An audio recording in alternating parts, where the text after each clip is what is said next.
KMTV, we are right here every Monday, Wednesday, and Friday on the Diaspora Talk. I'd like to welcome all of you watching to another edition of the program, the Diaspora Talk, here on KMTV, Creative Minds Television, KMTV Liberia. We are everywhere. That's why we are here every Monday, Wednesday, and Friday to bring you this program.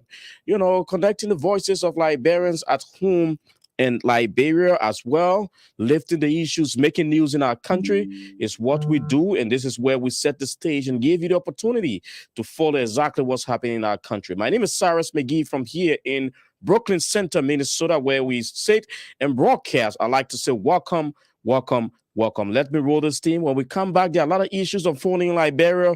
We will be talking about them. We will be bringing you some voices that are making the top-notch news in our country on this Monday's edition of the program. It's the 18th day of March, AD 2024. Don't go away. When the issues of Liberia hit the news, what is it that we, the Liberian people, want? The Liberian communities in the diasporas are not left out. That's why Diaspora's Talk is back on your screens on KMTV. in fact, the United Party is not cohesive.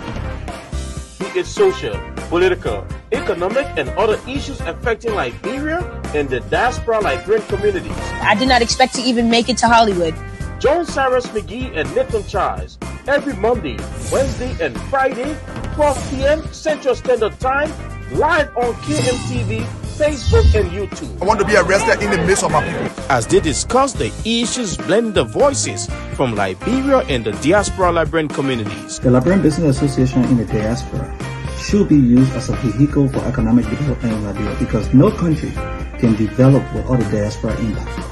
For sponsorship, call some numbers 612-806-5896, 816-433-3979, or better still, email us at usakmtv@gmail.com. Diaspora Talk. Don't miss out. I tell you, don't miss out on the Diaspora Talk here every Monday, Wednesday, and Friday with me, Cyrus McGee, my colleague Nathan Charles, and of course, Jackson George. We are the three. If you don't see me, you'll see any of the two here on the program, Diaspora Talk. On this Monday's edition, let me firstly welcome my colleague Nathan Charles, who's joining us remotely. Nathan, welcome. It's a pleasure to be on the airways and to inform our people about happiness in Liberia. And it's Monday. How was your weekend? Weekend was good. Traveling, business, work, interspace with everything. So it was wonderful. And indeed, with the power of technology, we can just connect from anywhere and get this going. It is Monday indeed. A lot unfolding in Liberia with our government, the issue about the Liberian people at float. There have been a lot of things, and I know you've been following. Of course, I have been. We hope that Jackson George will join us. Once he has the time, he will join us, hopefully. But there are a lot of issues ranging from this whole thing that has been in the press as it relates to the EPS officers and the demand from the Coalition for Democratic Change for EPS officers. I believe some 30 EPS officers for the protection of former President George Weah. The government of Liberia has reacted to that. We will be hearing from the Information Minister, Jeremy Matthew Pierre. Also, new measures to be put in place by the Ministry of Foreign Affairs with the aim of cracking down on Liberian passports, whether diplomatic, service, or official passports that are in the wrong hands across the world. What is the government going to be doing about that? Minister Sarah Beslow Yanti will be explaining more about that. She addressed the Information Ministry press conference today, but also coming out of that press conference was the issues with Bear Mountain there in Kenjo, Grand Cape County. As you know, Nathan, there was a team set up to mediate and bring the issues over there under control. The government is telling us what's coming out of that as well. Margibi County Senator Nathaniel Fallow McGill is complaining on the Ministry of Public Works issuance of contracts to contractors outside of the passage of the national budget. I don't know what are the other issues that you have on your plate that we'll be lifting, but the Liberian Olympic team is there in Accra, Ghana for the All African Games. And heading that delegation of Olympians is journalist and somebody who's close to the Olympic Committee, Malcolm Joseph. We hope that we can join him from Accra, Ghana, to tell us exactly what's happening with our team. I understand there are some international base that are part of the guys there representing Liberia. He will tell us about that. We also hope that Glendy G Jr., if she's going to join us in pushing the awareness on raising funds to help our team out there. But Nathan, maybe you can take it off with the first issue out of Kinjor. Indeed, before I reach to that first issue, a major development in Liberia. Moluwa Molu is with a group called STAN. The group name is Solidarity and Trust for a New Day. They are fighting and pushing forth, advocating for civil rights and integrity in Liberia. Moluwa Molu, who just left the CDC, is with a new group, a movement called a grassroots movement called STAN. They are here to end impunity in Liberia. The War Crimes Code, Prince Johnson has been venting out his frustration and raining insults. He went water, we can see, cussing about the War Crime Code. It's not only for his own. And the U.S. government is happy with Joseph Human Boyka's decision measures to ensure diplomatic officials and service passport holders meet official eligibility requirements. These are other things we'll be looking at and other views from across Liberia. But let's, as you said, Sunday, residents of King George in Grand Cape County interacted with the Minister of Internal Affairs. They held meeting with the police boss, the labor minister, and other members of the Interministerial Council. They were advocating on the plight. You know, they had over, I think, 39 counts to the government of Liberia, ranging from bad labor, improving their living condition, the issue of setting up a working environment and improving the working condition. They also want the government of Liberia to dismiss, because according to them, who is the country manager of the general manager, Deba Allen, should be removed from the B Mountain Mining Corporation, because according to them, Deba Allen is not seeking the interest. The group head who spoke at that event raised this issue, and the Internal Affairs Minister, he gave some conflicting statement, because when they held that meeting, he said, hey, as of now, he will be suspended. Later, after the crowd raised the issue, he summoned Sutter to say, oh, we will communicate with the team as of today, which is Monday, to have him out of B Mountain. So that comment was highly debated, like, is he suspended?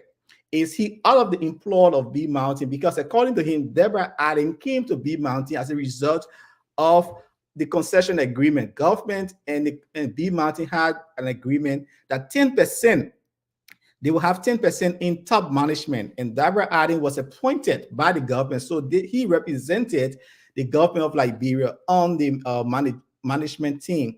But there were concerns that, hey, because Deborah Allen, quote unquote, they're claiming that he's not from Grand Cape County. So some people say that, oh, people in Grand Cape County, they are being very tribalistic. And they were saying no. Let's listen to the youth chair, one of the organizers who spoke at that event there, demanding the resignation of Deborah Allen and other counts as well.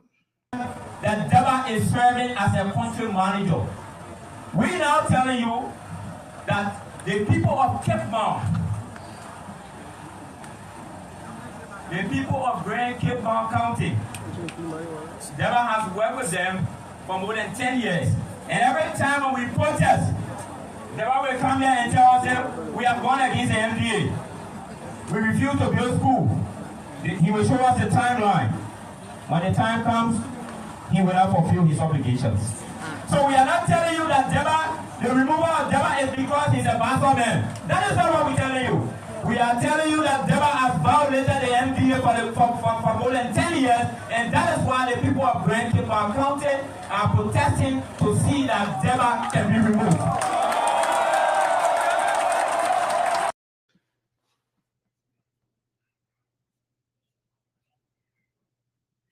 So you listen there to one of the youth representatives speaking on behalf of his people. But then came the Internal Affairs Minister who had some conflicting statement. First, he said the man was suspended. Later, he said this Deborah Allen was no longer in the employ. There are two things. If you are suspended pending investigation, that doesn't mean that you are not in the employ. If you are not in the employ, it means you are automatically dismissed. So let's listen to him. Suspend mounting company is hereby instructed by government to suspend Daba Allen with immediate effect.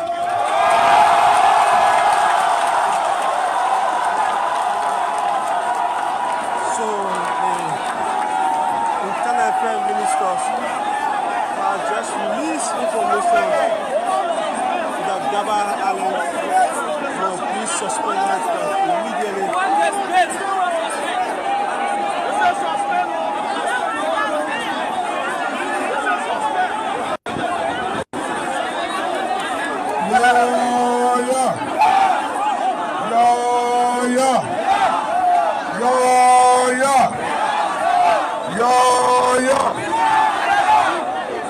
When you are about to kill it, you got to give it water to drink. Hello? Before you kill the cow, you must give it water to drink. We are announcing to you that as of tomorrow,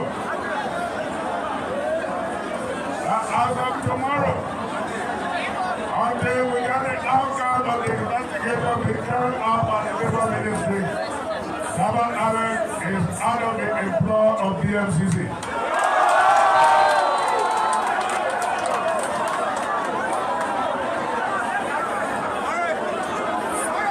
So that was the two comment there. Yeah, all of the employees you are suspended, so pending investigation. So I don't know. Let's listen to the. You said the Justice Minister spoke on the same situation. Of course, the Justice Minister been wrapping up, what the government been doing there in the B Mountain area in Oslo. Councillor Oslo Toy, who's the Justice Minister, and Attorney General of the Republic spoke at the Ministry of Information press briefing earlier today. When the team included the Home Office, the Minister of Justice, the Minister of Internal Affairs, the Minister of Labor, the Deputy Minister of Information, the KG, and a team from the National Bureau of Concession.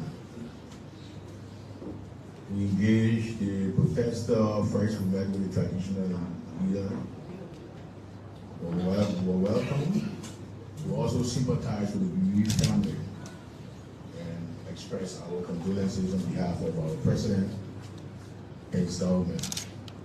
We met with the protester. We had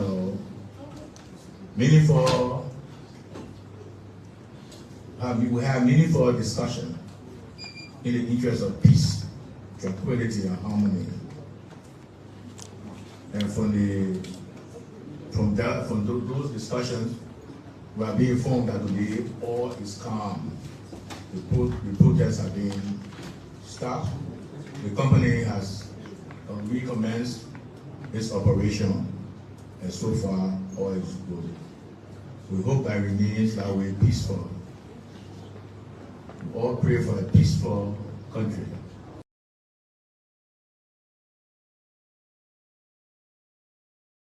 You are muted, Cyrus. My goodness. Yes, I said you listen to the Justice Minister. His quote saying that all is calm. The company resume its operation. But I mean, when it comes to how these things are handled, we saw the Internal Affairs Minister there, flip-flopping. Are these things when you are resolving issues of such? What are those major things that you look for?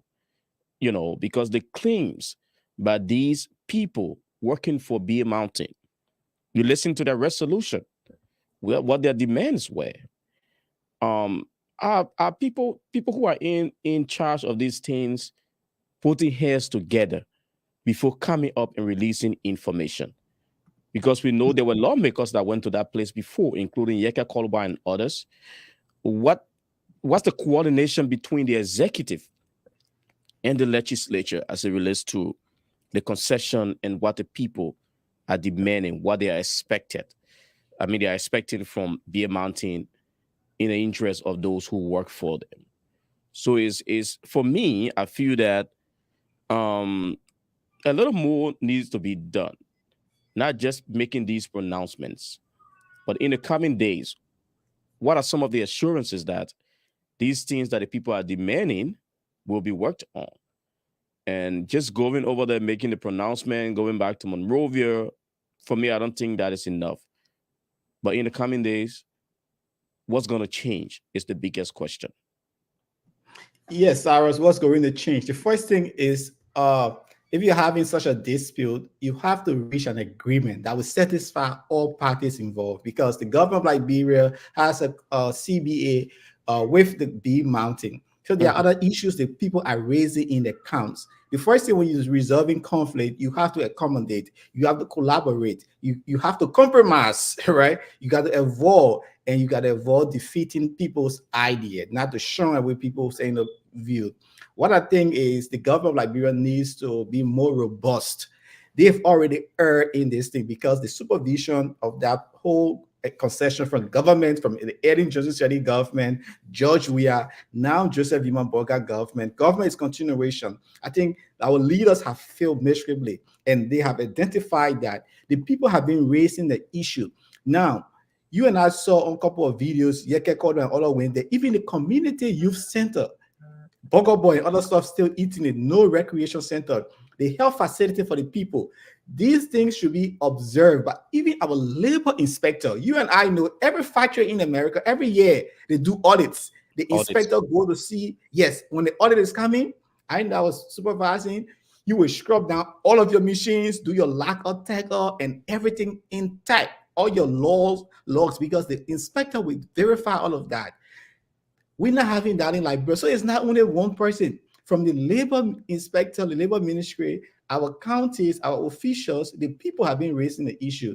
Now it has gone, we're going to say it has gone wide. What can we do differently? We need to bring all people on board, not to defeat people's idea, not to, accuse somebody of not doing something. Let's find a solution.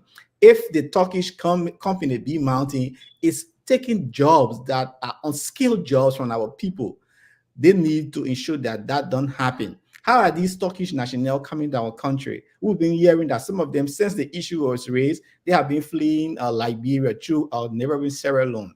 How did they get work permit into Liberia? What are the jobs allotted to Liberians at these companies? So it's not, you saw the worst of it, we lost life. That would have been prevented. But the government sat down and did nothing. I thought all the governments sat down and did nothing to prevent that. Prevention was not. Now life has been lost before they want to take critical steps.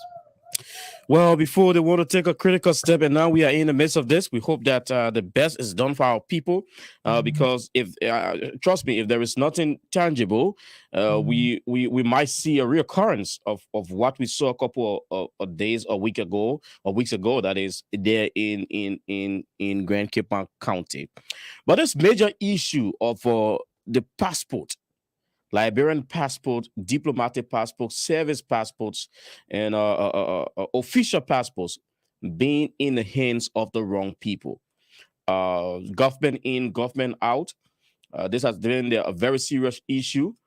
We saw the passport saga when Toga Glewe McIntosh was Minister of Foreign Affairs. We saw that Danish journalists and the entire thing that stuff on Liberia, where Liberian passport were in the hands of a whole lot of people. Some of them claiming to be diplomats, with all even the government knowing all of that. We saw what happened with Vanish Sherman, who was fronting for most of these business people and all of that.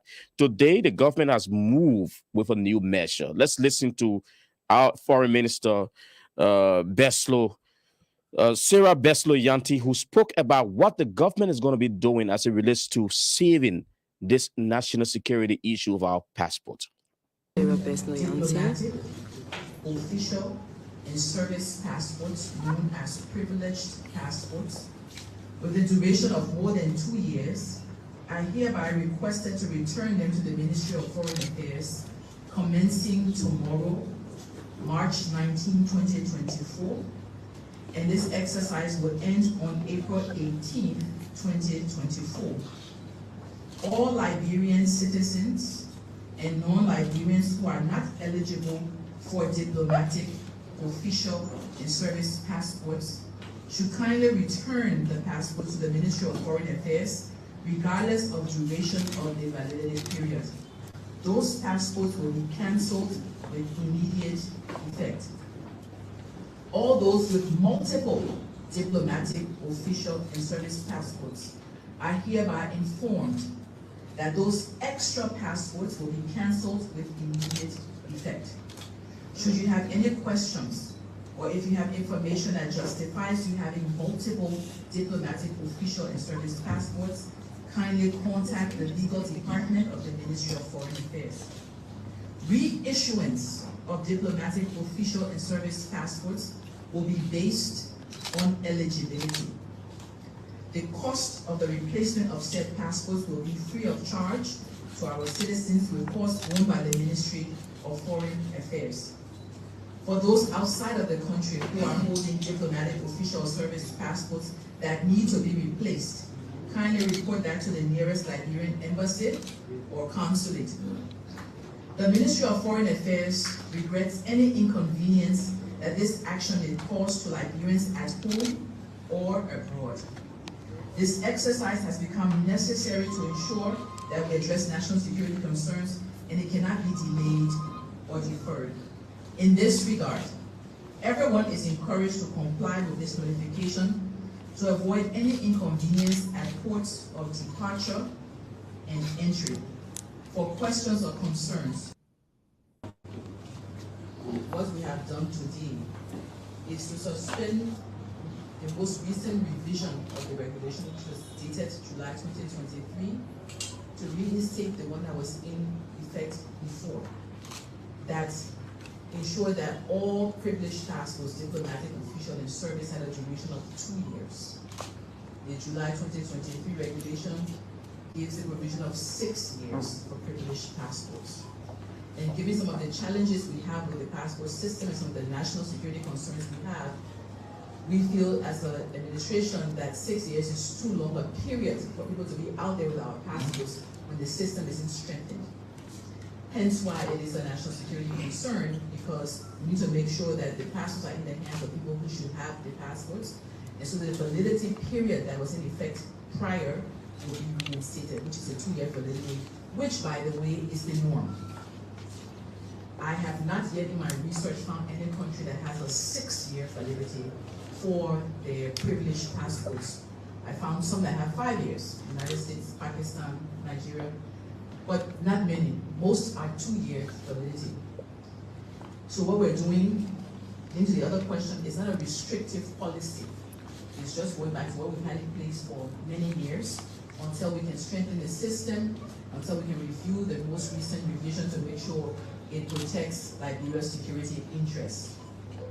How it will be done is the numbers that I provided, the names that I've given. You call those numbers. We have a team that will be ready to receive their calls. Let us know, when you want to come and bring your passport back.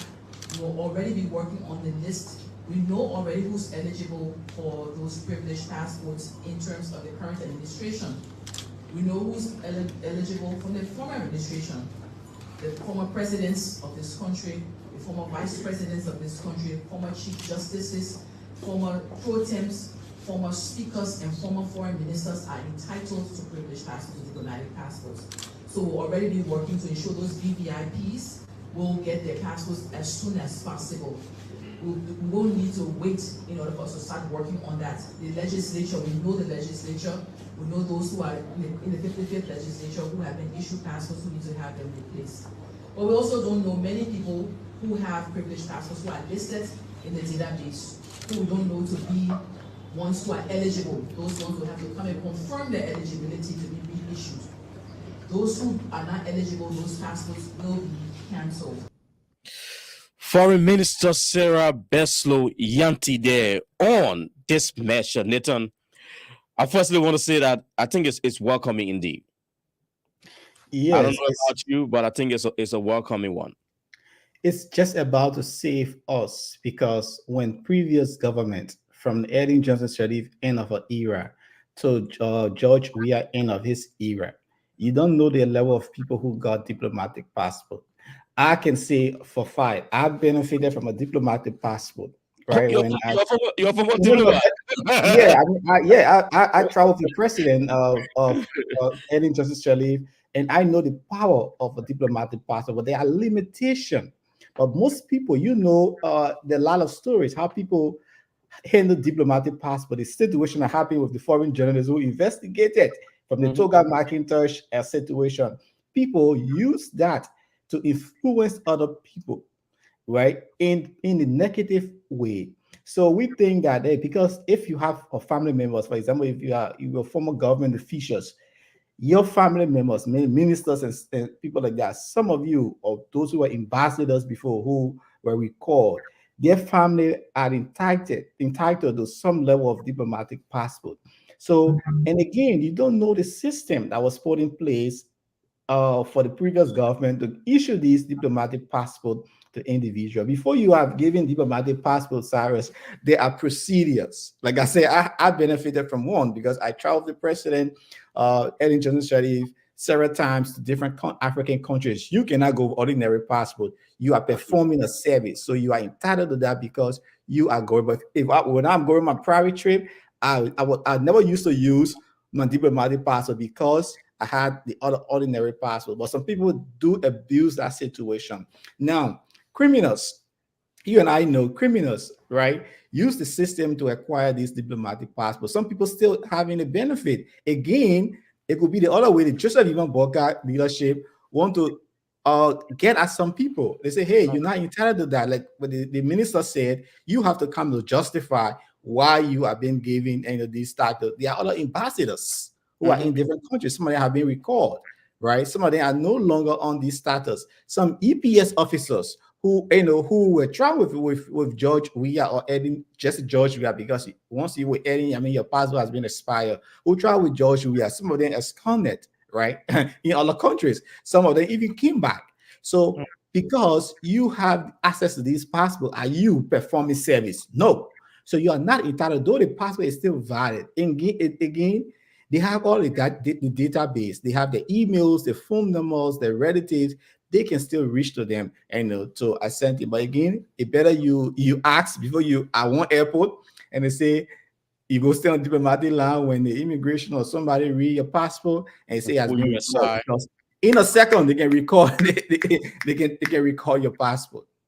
Yeah, so I mean that's a huge one indeed, and we hope that they will do it the right way, like you said, so that people will not think they are bringing into place witch hunting. But indeed, you cannot carry our passport if you are not in service. You're not in government anymore. Let's put it that way. For any reason why you were carrying it is because probably you were in government and you were entitled to that.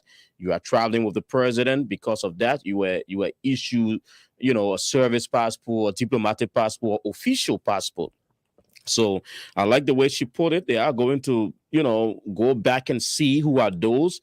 People in the legislature are also carrying that, depending on their status or their role, in government. People are carrying that.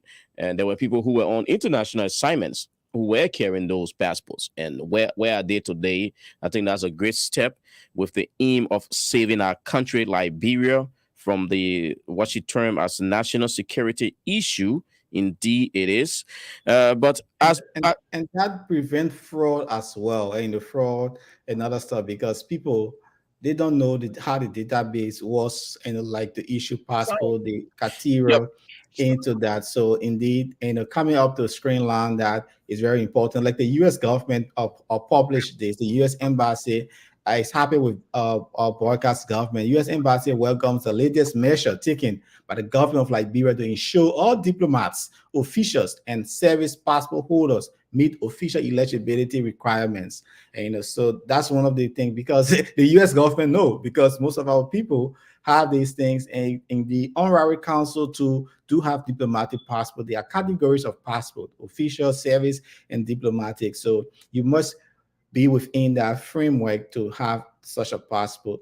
Like we say, if you are not a serviceman, do the honorable thing, because it is terrible that your passport will be recalled and you start to raise issues. So the best thing to do is, hey, you know the information. They say they have the phone numbers. You reach out to them and see if you are entitled to that. But people like former president, we will know you're entitled to that. They are VIPs. They are via VIP. So we hope that, hey, they should not wait for George. We have other people to reach out to them. They should do the best thing, because these are people to reach out to them and say, hey, this is the number of passports we have. Can we validate them? And this is the new measures. So we hope that our people benefit and this don't be a wish hunt. Because if your passport is flagged internationally, it put your country in danger. Yes, indeed. It puts Liberia in danger. We saw it there when that journalist did that particular documentary on Liberia, that Danish journalist. It was a whole big issue. And we hope that we wish Jackson George was here to kind of comment on this. He's one of those who've been in for a long time. I see him texted. We hope he can come on. But this issue with President George, we are in the security. Recently, we listened to members of the opposition CDC, precisely their National Secretary General, talking about the need for the White House administration to provide, I think, 30 or over 30 EPS officers who will provide security for the former president. There's been a huge discussion on social media. People even been joking with it, Nathan. But let's listen to Information Minister Jeremy Matthew Pierre commenting on this a trending issue with the issue of security and who should be given EPS, and he put it clearly is at the discretion of the president. But let's listen from the House's mouth. 17. The head of the Executive Protection Service recommended to President Sirleaf. At that time, they were working on the Transitional Act, to include in that act the question as to how our former leaders are protected. Those of you in the media are aware that the Transitional Act did not go through. So there's no law compelling people to do what they ought to do to protect former presidents. Notwithstanding, it is just common sense that you would do something to ensure that your former leaders are safe. So it's on account of that, former leaders, particularly since President Sirleaf, because she was the first former president, do have officers of the Executive Protection Service and now assigned to them. When President Sirleaf became former president, the government assigned 15 EPS officers. 8 of the EPS officers walked away on their own. So she was left with 7. Former Vice President Bouaka had 12 EPS officers assigned. 3 were withdrawn by the government. They did not walk away. Currently, the EPS chose to assign 15 EPS personnel to former President Weah. The former president rejected 8 of the officers on grounds that he does not know them.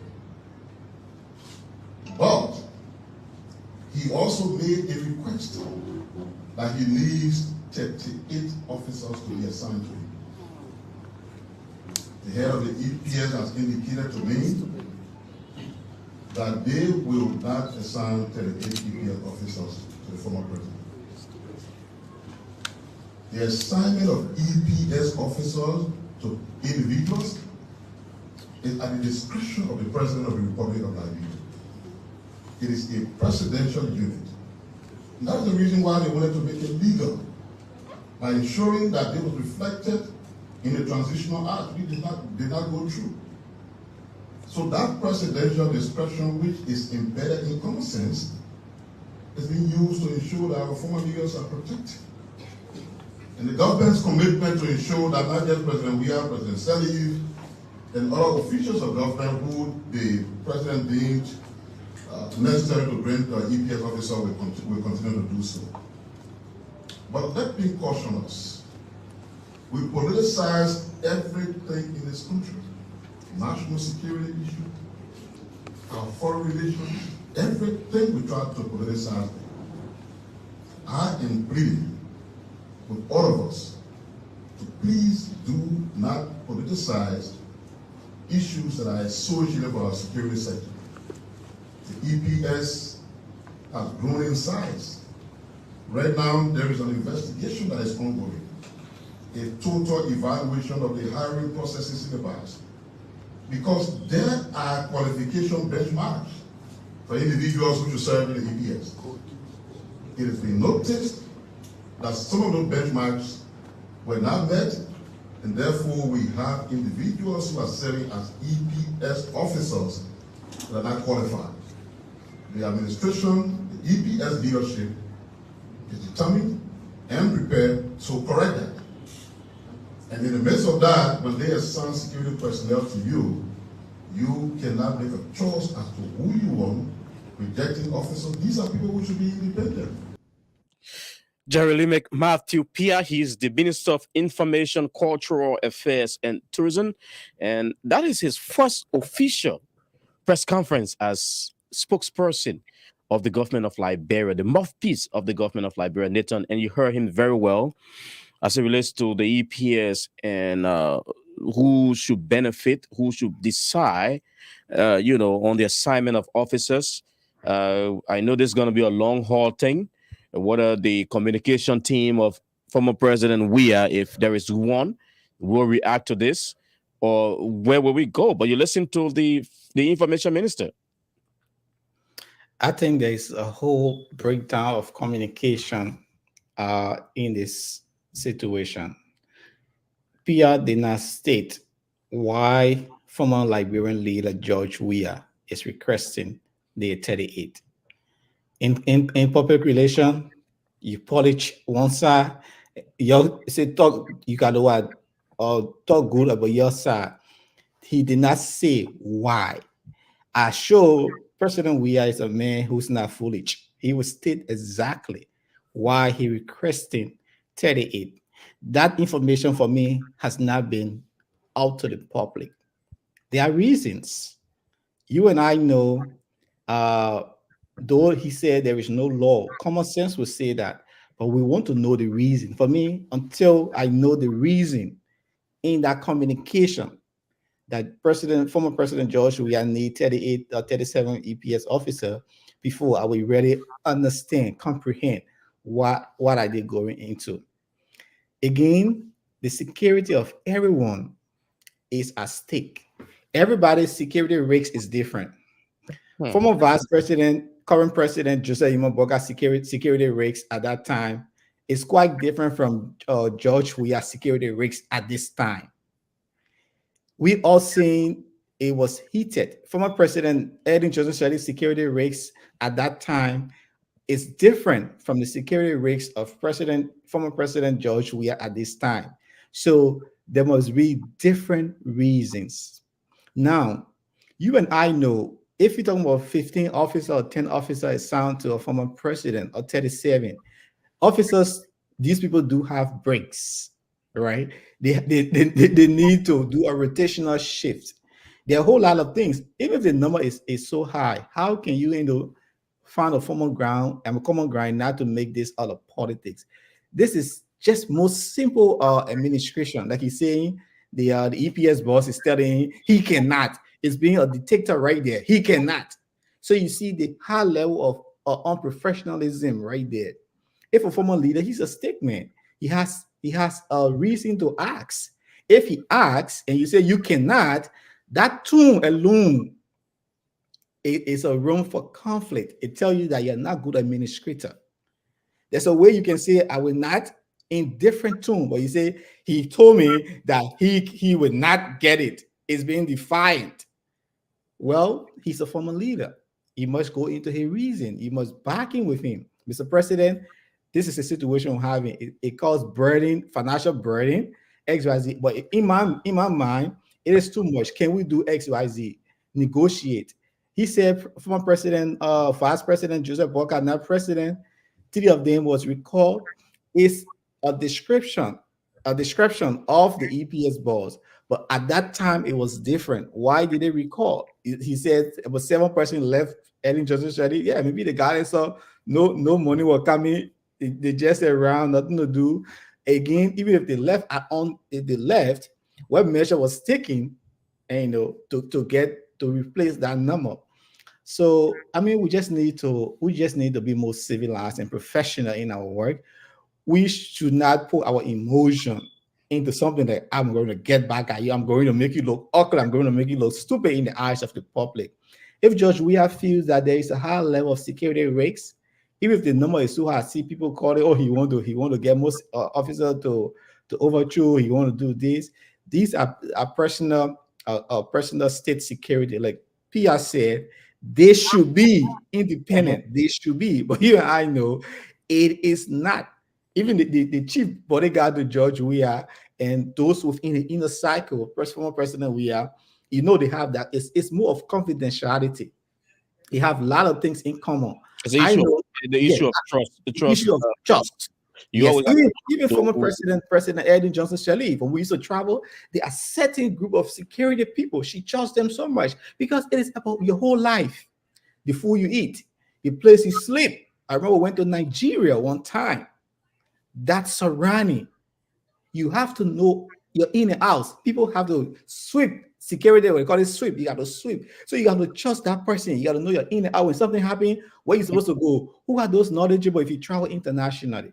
Yeah. Who are those knowledgeable in the country to if something happens to you? So for me, I think the number is so high, but I would love to know former President George Weah's decision for requesting such a high number. Maybe he wants one person at his church, one person to his other house, or three person to the other house in XYZ. Even in Liberia, I know that all the presidential palates do have security. EPS security officers should be assigned there.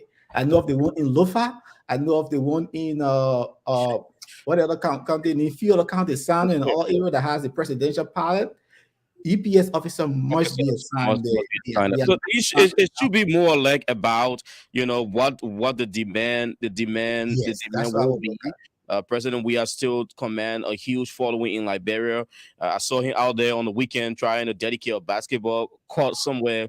People came out. You need security, but like you put it, we are in a long haul, and we will listen to see what's coming out of this. But we have on the line joining us from Accra, Ghana, Mach Joseph, who's leading the Liberian delegation to the All African Games there in Ghana. I'm sure Mach is coming up with a huge big news out of Accra this afternoon or evening hour in that city. Mach, thank you for joining us. You're live on the Diaspora Talk.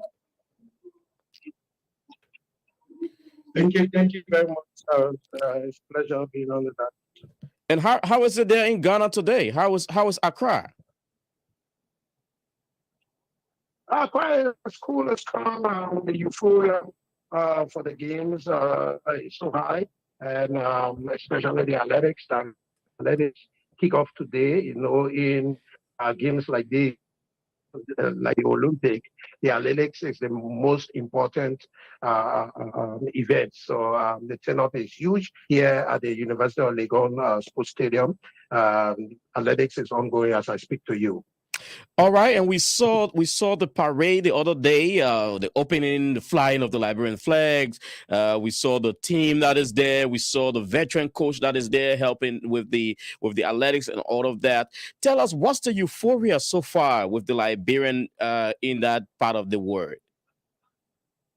Well, the momentum in our own little week way seem to be high. We trying our best in spite of the challenges that associated with our in the tournament or the games due to the lack of funding. As we speak, the government is yet to provide a dime for Liberia's participation. So there were challenges among we as a result of that. We were unable to even assemble our entire delegation at once because participating in the All African Games is cost intensive. You pay for per athlete per day. We get paying $75 per athlete per day, official $100 per day as well. So it's quite costly. So as a result of that, we thought wise to bring athletes in when they are ready to compete. That is why you saw in the opening ceremony, we had just 3 athletes parading. They were all table tennis athletes because they were competing in the next 2 days at a time. So the athletics is the last. So we just brought in the athletics team just 2 days ago as well. The taekwondo as well, we brought them 2 days. And the boxing team came like 4 days ago. And so they all doing very well. Liberia female boxer, Grace has qualified for the quarterfinals. Technically, she's earned herself and Liberia a medal, a bronze medal. And she will be competing on Thursday in the semifinals. She defeated Egypt in the quarterfinals. And Mach ran the 100 she came second, and she just ran in the semifinals. And we are waiting the result, but definitely she came third in the semifinals. So definitely she might be advancing as well. And we've assembled like they say, the cream de la cream, the best of our athletes, especially legs. We have the fifth fastest player in the world, Joseph Fambole. He's here. Emmanuel is here.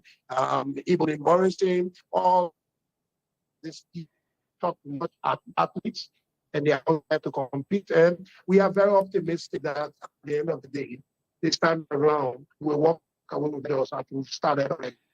Now, Malcolm, you spoke clearly about the lack of support, and we see you are also there with some athletes that are now home based. They are from over other parts of the world, like Matari and the other guys you name.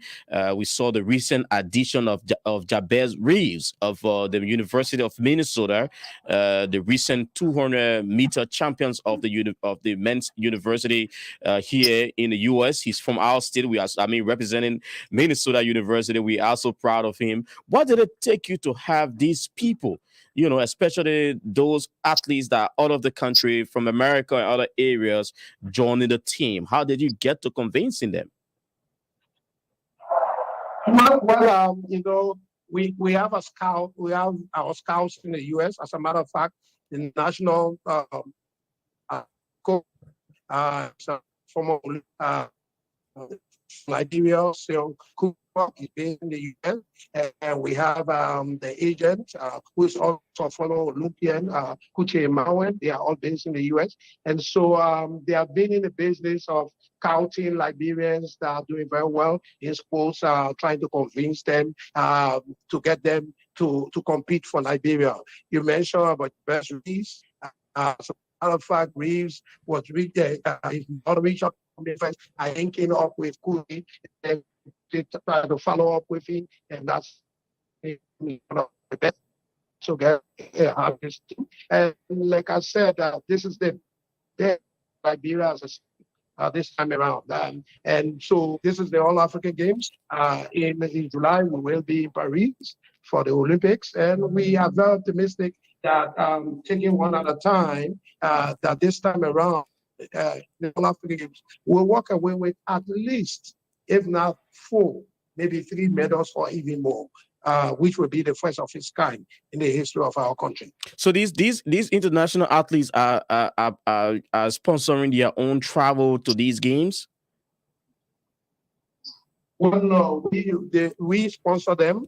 As I mentioned, the government, a budget of $75,000, which could not even cover the cost. was submitted to the government of Liberia, and government could not, as I speak up to now, the government could not produce a dime.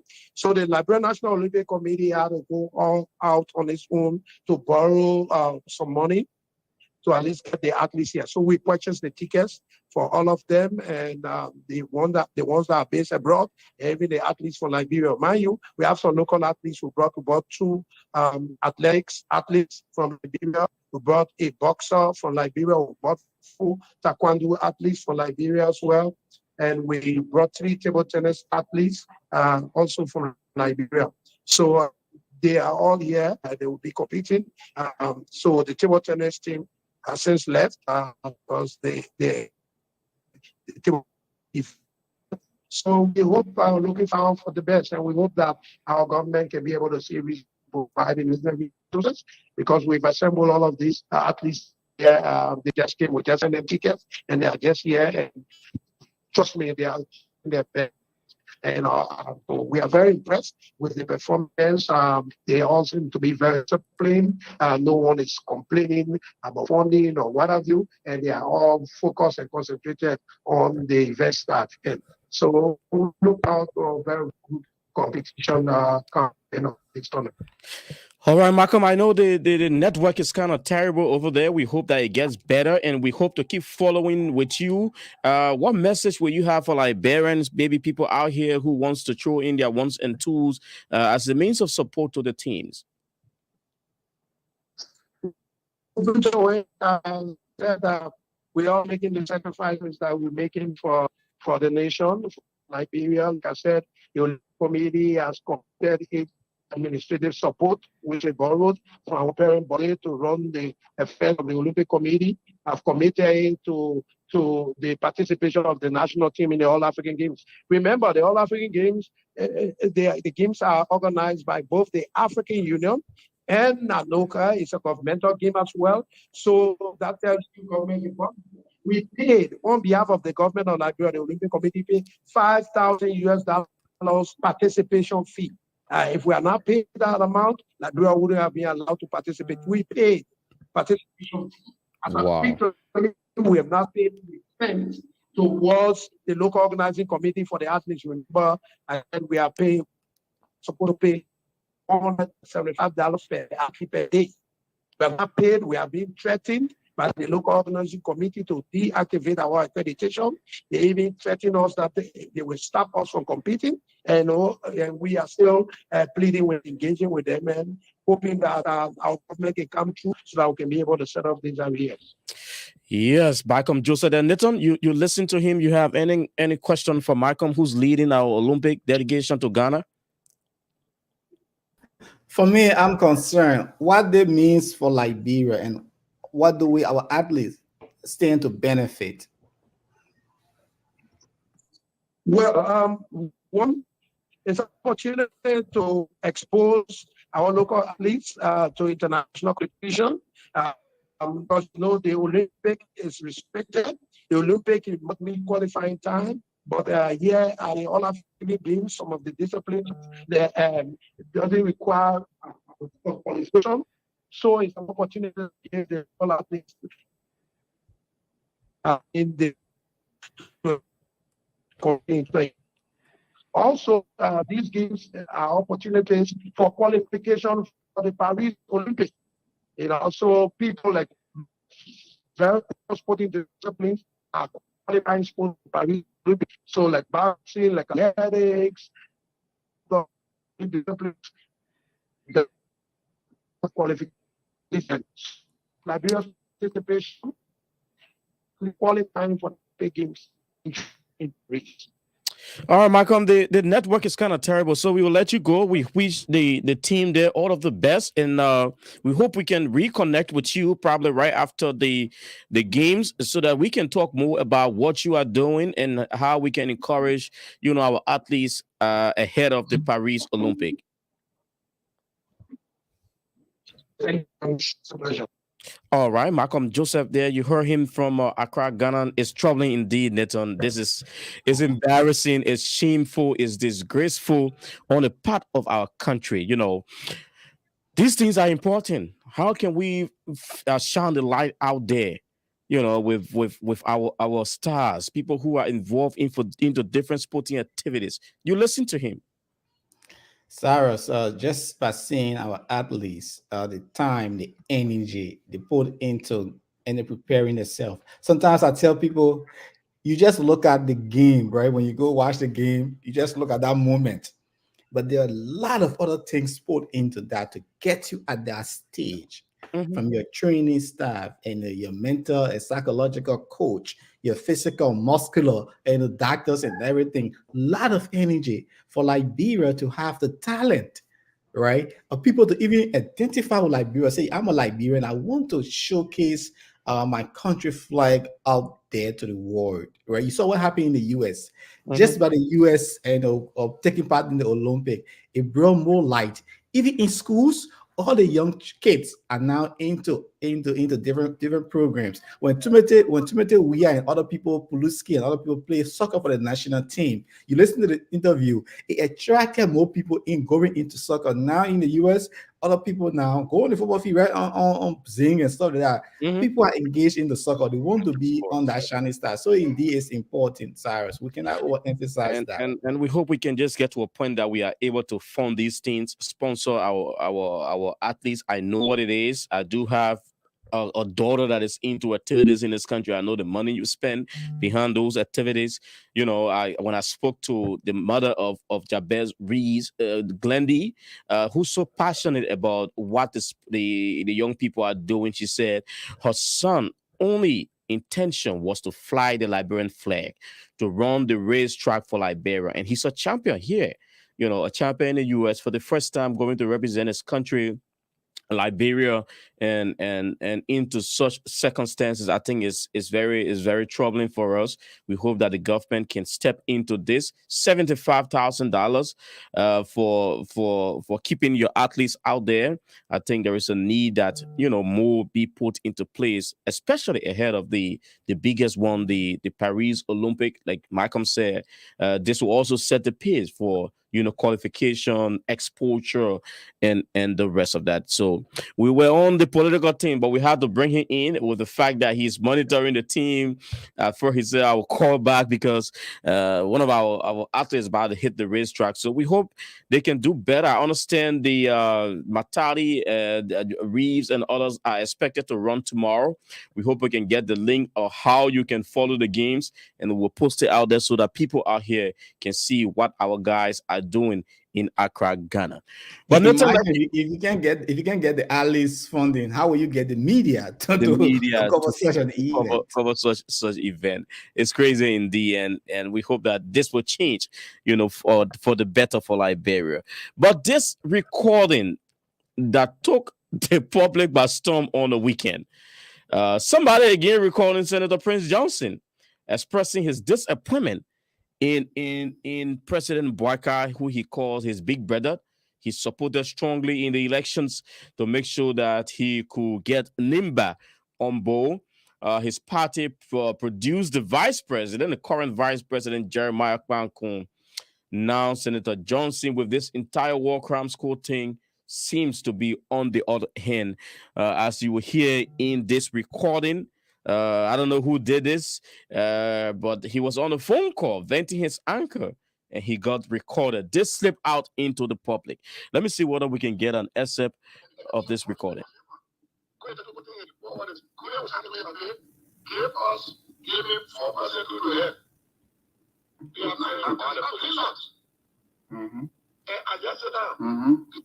Then they want Mach, for America to be secretary. Other than what the caucus agree on. We agree on Sunday. She's a lawyer. She had an NGO there. She will help a lot of people there. Because, are you there? Yeah, I get you. Because Kou, Mape Kono, we are told I front to my girlfriend. And go the front to my boy in business.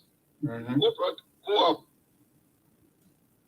So they want the guy to go to this country, so all the contracts in the country can be given to fraud.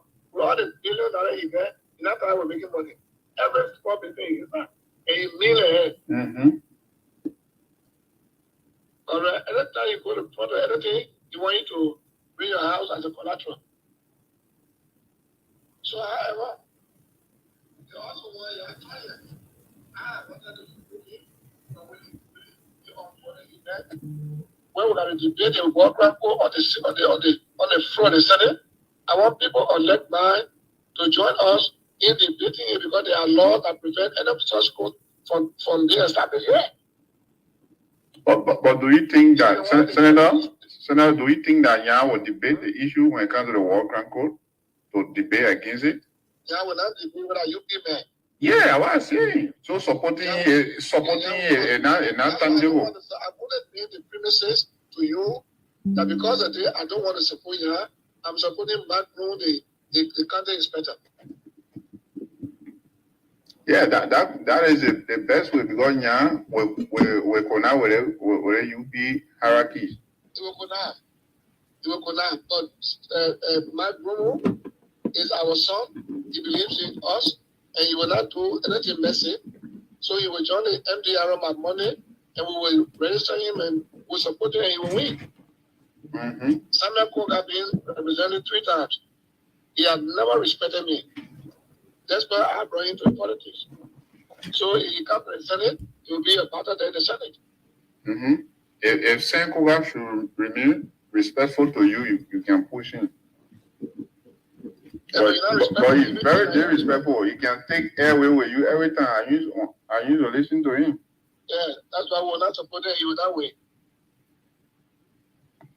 The one y'all trying to come with the secretary in place. So that to subdue you politically. To seduce me, yeah. So seduce me, so they will not come. Believe me. Don't make that decision. It'll get insult you. The glass low. He went nowhere. That time went nowhere. Look, the Nema people, son, they are angry with Boyka. After his own country laying down, Baba laying down. Those are the 3 countries give all the position to them, all the top position. So never that happened. And then when they walk around, they were very, very angry. And I tell you, Senator Prince Johnson there, Nimba is very angry with President Joseph Newman Boyka, especially with the issue of the War Crimes Code. Nathan, I thought at first the senator was welcoming the setting up of the War Crimes Code, but from all indication, the tide seems to be shifting. Yes, Cyrus, but you imagine you have fought for almost 50 years to acquire wealth, to become a stakeholder in Liberia. Again, like Waiton Sangablo said, nobody knows when he would die. And Prince Johnson have his investment property. He saw what happened with ex-Liberian leader Charles Taylor, right, who's currently in The Hague. Nobody will want to, go down like that. They also want to protect their investment property. So Prince Johnson feels that he still have age in his favor, though he's almost 70, 78, 79, but he still feels that he has age in his favor. And he don't want to face in persecution, because you and I know having that tainted character on you, it has a lot of effect. He's already impacted negatively from the US government and other stuff. He cannot explore or travel all of Liberia to the US. So he knows the impact, because we call it house arrest right there. He knows the impact. Indeed, it is a clear secret. I mean, he cannot even deny that he slain former Liberian president, and he killed all women live. There are hundreds of people who can attest to his direct involvement in the war. With the war. So with the war, again, like that leak audio, for me, I don't feel it's a secret. It's an open secret that people in Nema County, they are united, and Prince Johnson is the godfather. When he speaks, definitely it will happen. When he lift the hand of that inspector, that would be the next president. That would be the next senator for Nema County. You can go up, you can come down. He has that control on his people until he loses his grip. Prince Johnson has a control. And again, he's right to be angry why his kingsmen are not being appointed. You and I know politics is about interest. If I'm watching your back, I'm your front.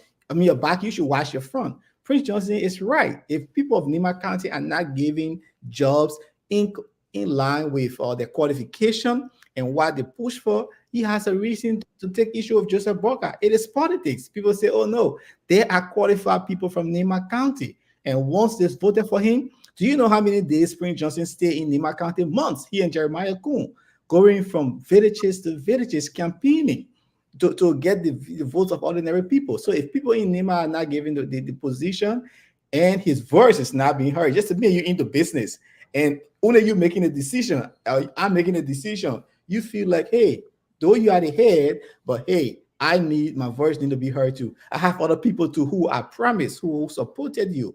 Because of them, it is because that's why you're able to win, George. We are 20,000 votes. Imagine 20,000 people have now voted for you, Joseph Boca. What will happen? Look at what he's doing to people from the Southeast, right? Not appointing them or giving them position in power. That's wrong. You and I know that this is a government of inclusion. I know it's too early to start saying that, but we've seen that almost his entire cabinet minister position has been occupied. Director generals and other people or landmass agencies are now being occupied. Liberia is all we have. If people vote for you, or people, even if people do not vote for you, you have to be government of inclusion. Prince Johnson is right to be angry. I tell anybody I'm not his fan, but hey, he's right. Some of the things he said, like people say, like Jackson always say, Yeke Koluba, the advocate is right, but the channel, you know, and with his character, people oh no, because he won XYZ, he won the voice. The same thing happened with he and former Liberian president what he named George Weah. They fell off because of the same thing. We just do not compromise when it comes to his interest. We are lost Nimba greatly. Fine, we are lost Nimba, and that will happen too. And again, he will lobby it. Everybody will lobby to protect their legacy. And you listen to him. I'm wondering whether this may somehow draw or bar blood between him and Vice President Kuhn. You listen to the relationship link he was making with Kou Mape, whom he said is being pushed to be a superintendent of Nimba, drawing a relationship between someone who's like a Floor Toma who's an ally of Kuhn and all of that. Do you? I'm sensing that this might lead to some bad blood between him and Vice President Kuhn, who he pushed highly because of their collaboration with the Unity Party. That's how he became the second man on the ticket of the UP that brought to power former Vice President, now President Joseph Newman Boyka. I mean, it is negotiation. There were certain things in the diagram discussed. Now, hey, this I'm pushing you. You know, Kuhn is Prince Johnson's son. When he raised his hand, definitely you'll become senator. So there were other things. He said, Prince Johnson said, among all of the guys in Nima, I chose Kuhn because he's what? Humble, he's submissive, he had never disrespected me. Meaning that Kuhn is a team player, according to Prince Johnson. He named Samuel Koga, who he said Samuel Koga has always been challenging him. He lifted his hand. Now he's challenging him. That's why he's not supporting him. Politics, I say, politics is about interest. And indeed, people in Liberia must respect that. Politics is about interest. But hey, when you're there, you have to serve the interest of the entire population. And that's it right there. The interest of the people is what you push for, what you have to serve, because they'll put you there. Or else it's the end of you remaining, in power, because they have the right. They can remove you if they want to. The people do have the right. And Jeremiah Kuhn needs to build that relationship with Prince Johnson if he wants to maintain his legacy. You and I know that it's an open secret. He's supposed to be the next, to contest the presidency if Joseph Boca continue. In six years, because that was the promise of Joseph Boca. He just wanted to start this thing rolling. And Jeremiah Kuhn is supposed with the popularity. If he grew into government, he will be well suited to contest in that era, because he will have represented, he will know about diplomacy, he will know about government, he will know how the inner cycle, how government run. sitting in the legislature is different. Former President George Weah experienced that when he came from the legislature to the presidency, it was something different. Everybody's saying that Joseph Imam Boka, his physical strength would not give him the the zets to go about and all on the diplomatic missions, engaging diplomats. It is Jeremiah Kuhn who will be in on that verge to go out and scout other opportunities, investment opportunities for Liberians. So we hope that they can play the cards well, because if they don't play the cards well, the country now will start to crumble. The political party will start to get divided, and that's not what we need. Yes, So that's not what we need. needs to listen to and wait from both sides. Not From both because sides. you already put me there, I will kick you away. No. So with that, we have one more to run with. Let's bring you this excerpt from the press conference of Margibi County Senator Nathaniel Fallow McGill. He's complaining about the Ministry of Public Works, awarding contracts to contractors out of the passage of the national budget. As you know, the budget was recently submitted to the legislature. They are on their first break. The first legislative break of the 55th legislature is already on. The budget is out there. I'm sure that the president might call or recall the legislature to have this budget issue debated and passed. We are looking to that, but he's making this complaint. Let's see whether we can roll you this asset. I think the media and the public is aware recently that the President of the Republic of Nigeria wrote the legislature using a budget for February. You're also aware that the official budget of the country was received by the pro tem and the deputy speaker, even though we are currently on recess. So technically the budget isn't before the legislature yet because it's not been presented to the both plenaries. But it's our understanding that the legislature will be recalled so that we can address the issue of the budget. But the issue I want to address is that while we support the president's agenda to address the issue of road connectivity, especially on his 100-day deliverable, there are fundamental principles that the government has to observe, especially in spending the country's money. In February, the legislature approved $2 million as a support towards the president's 100-day deliverable. But what has caught our attention, a very serious violation by the Ministry of Public Works, is that the Ministry of Public Works is going ahead in total contravention of the Constitution and the PBC Act to award 21 million US dollars to feed contractors. Now, the questions that we need to ask, what is the source of funding for that 21 million? And what it did is that they awarded a contract on a letter to proceed. And normally what that means is that you're telling the contractor go and credit money on behalf of Liberia. And once the money is credited on behalf of Liberia, it becomes a liability on the country has to pay. And the Constitution is very clear, very, very clear. The Constitution, Article 34, Section D, Article 34, Section D, and subsection 3 is very, very clear. It says that no loan shall be raised or guaranteed without the authority of a legislative enactment. Now, what I mean is that if you want to credit money on behalf of Liberia, you have to come to the legislature.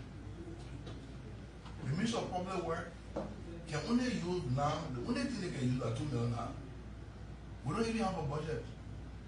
But now they have asked company to go and credit to the 1 million. Now who's going to pay for that? So that's a violation of the Constitution. Besides, it also violates the PPCC and the PFL law, which say before you contract a services or work to any company, the money must be available. There should be a source of the money. In this instance, there's no source because there's no budget. Nobody knows where the money coming from. That's a violation. So we want to draw the public attention, even those who are the contractor, not to proceed, and even the bank, because there's a history. There's a history on it. On the last municipal administration, they had the same problem when they issued a letter of proceed, and they put like into $60 million there with a commercial bank,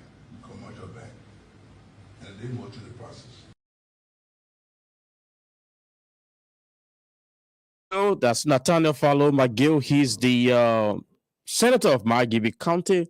Nathan, you heard him raising the issue with the awarding of contract with all the legislative approval by the Ministry of Public Works. Yes, I think he's speaking from experience. And he's been in government before. People also use that means to go and scout funding from loans from banks. If you look at it again, once it is not done properly, it is wrong. You and I know Joseph Imamboga has told people that in 100 days, no car will be stuck on major roads.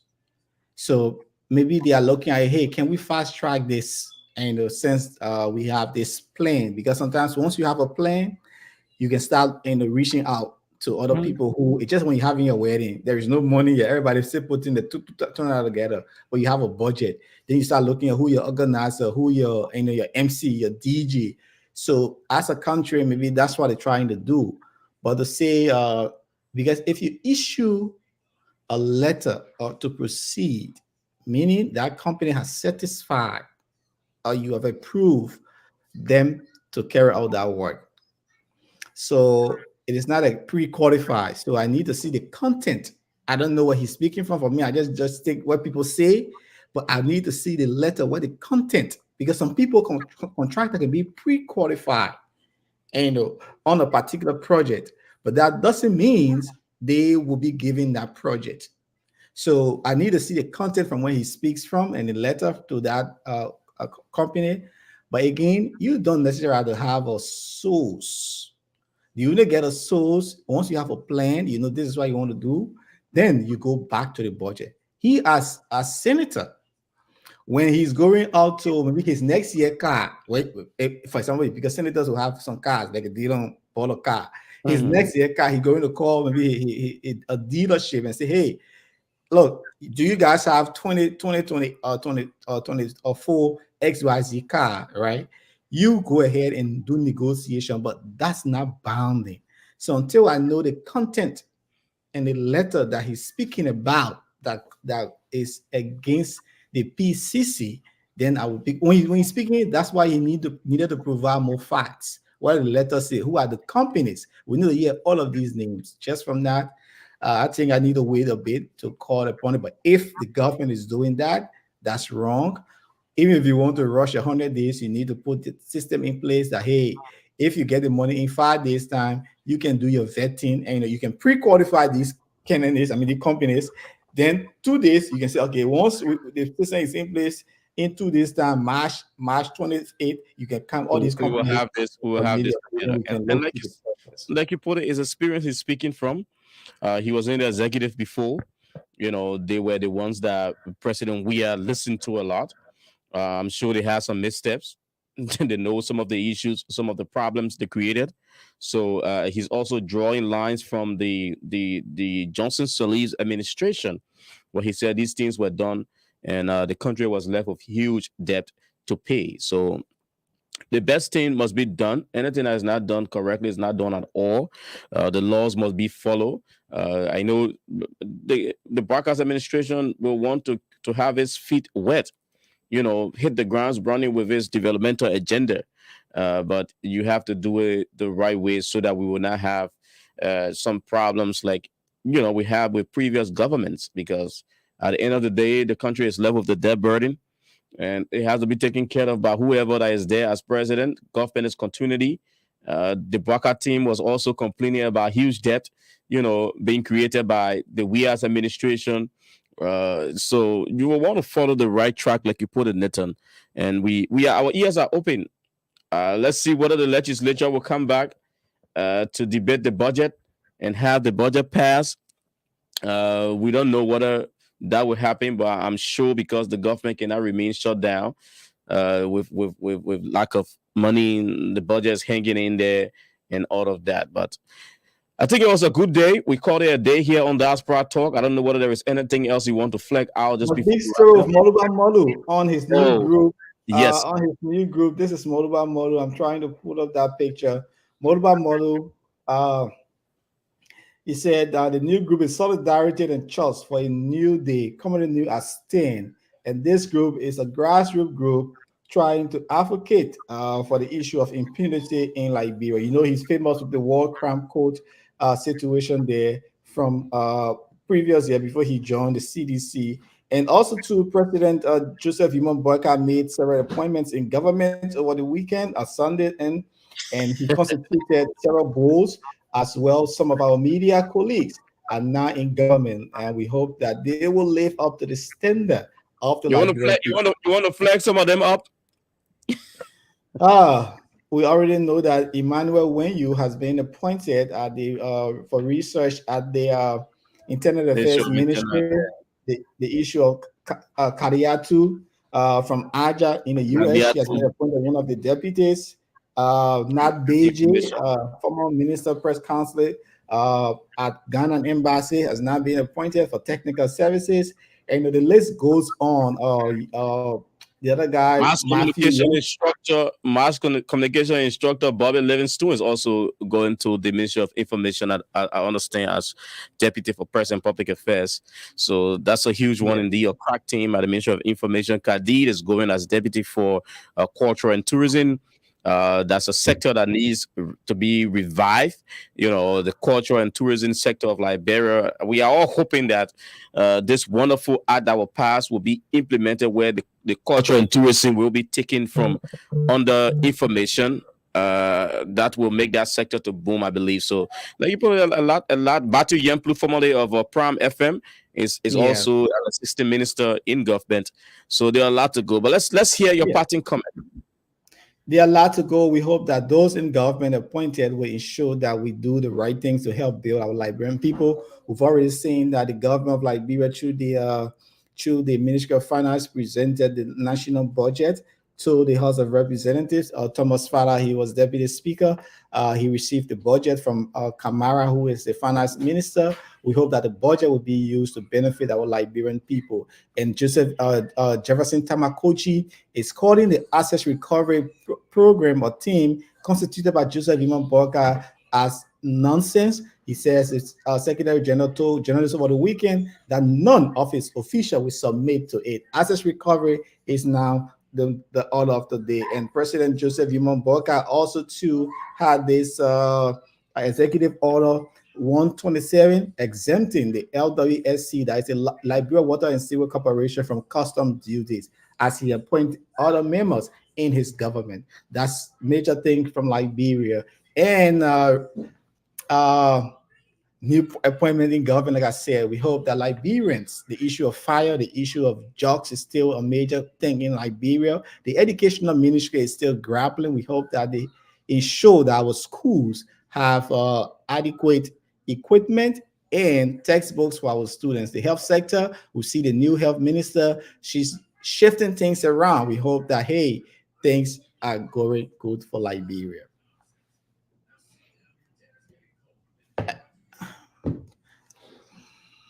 On this note, we like to call it a day here on Diaspora Talk. We will be back on Wednesday. We could not have Jackson George with us today. Maybe Wednesday he will talk about this procedure by the Foreign Affairs Ministry as it relates to the diplomatic passports, the the service passport, the how you call it? How you call the other one again? Official passport, Service, official, diplomatic. diplomatic that are out there. But thanks to all of you. And before we go, Cyrus, let me just post this picture quick before we go. It's been 9 years since Bowie Collins died. His mother was at the grave. Her name is you know her name, Louis. Her name is Louis, right? Louis was at his grave to pay homage to him, and I see the Crystal Police Department posted something saying they have not forgotten Bowie Collins, a Liberian kid who died in the US here, and his mother just tried to retrospect. This is the little kid who died 9 years ago. There was a big story. Cyrus covered this story. His mother was at the grave 9 years before hearing your voice. He was murdered by his own father. He was murdered by his own father, Pierre Collins, who's in jail. He's currently in jail. He pleaded guilty to the crime. And that was a huge thing. And the city of Crystal police, they always remember that day. I understand there's a monument that should be erected at that new park just opposite where he lived before in his honor. So Bowie made sure that this city locked down. Like you put it, Nathan, I covered that funeral service. It was the first funeral to see the huge presence of the security sector from Minnesota. There, everyone, whether it was the triple, the police, the fire service, the army, they were all there. I think either the governor or the deputy governor, they were all there. The different cities, the mayors, and I know one person who was huge with this was Pastor Hardin. They were all behind this, making sure that, the community will come together. Pastor Hardin, Pastor Collins, Alexander Collins, and the rest of them. The Liberian community indeed stood with Louis in making sure she could come from Liberia to see her son get buried, making sure that she could transition and remain here in the U.S. today. 9 years on, she was there on Saturday, making sure she can memorialize her son Bowie, and we continue to pray for her and her family as they continue to endure. It's not something losing a child. I've not been there before, God forbid, but I know what it is for a parent. We've watched that, we see it happen, and we pray that his soul rests in peace. So it was a huge one 9 years ago here in Minnesota, whether it was the Brooklyn Park, Brooklyn Center, Crystal, New Hope, Robbinsdale, Minnesota as a whole stood up to make sure that, the issue of this kid was flagged. The police, the community, they did their very best, and today they can still recognize and remember Bowie in such form and manner. So we'd like to say thanks to all of you. It was a wonderful show here. We see you on Monday. Wednesday, for another edition of Diaspora Talk. Nathan Charles Insurance Agency is still out here. The Grateful Family African Market, the Park Liquor Outlet, Liberian businesses out here. Make sure you just knock our doors. Let's do it together. We can promote what you do, your goods and services, making sure that the public knows exactly what you do. KMTV, we are everywhere. That's why we are here every Monday, Wednesday, and Friday, making sure we can bring you the Diaspora Talk. Let's leave you with this one. When the issues of Liberia hit the news, what is it that we, the Liberian people, want? The Liberian communities in the diasporas are not left out. That's why Diaspora Talk is back on your screens on KMTV. In fact, the United Party is not cohesive. Be it social, political, economic, and other issues affecting Liberia and the diaspora Liberian communities. I did not expect to even make it to Hollywood. Join Cyrus McGee and Nathan Charles every Monday, Wednesday, and Friday, 12 p.m. Central Standard Time, live on KMTV, Facebook, and YouTube. I want to be arrested in the midst of my people. As they discuss the issues, blending the voices from Liberia and the diaspora Liberian communities. The Liberian Business Association in the diaspora should be used as a vehicle for economic development in Liberia because no country can develop with all the diaspora impact. For sponsorship, call Sun numbers 612-806-5896, 816-433-3979, or better still, email us at usakmtv@gmail.com. Diaspora Talk. Don't miss out. For politics, entertainment, news, and business. And this is KMTV. We are on your screen, we are everywhere. The best online Liberian platform you have. Make the best use of it. My name is Frank Adams, and I endorse this channel.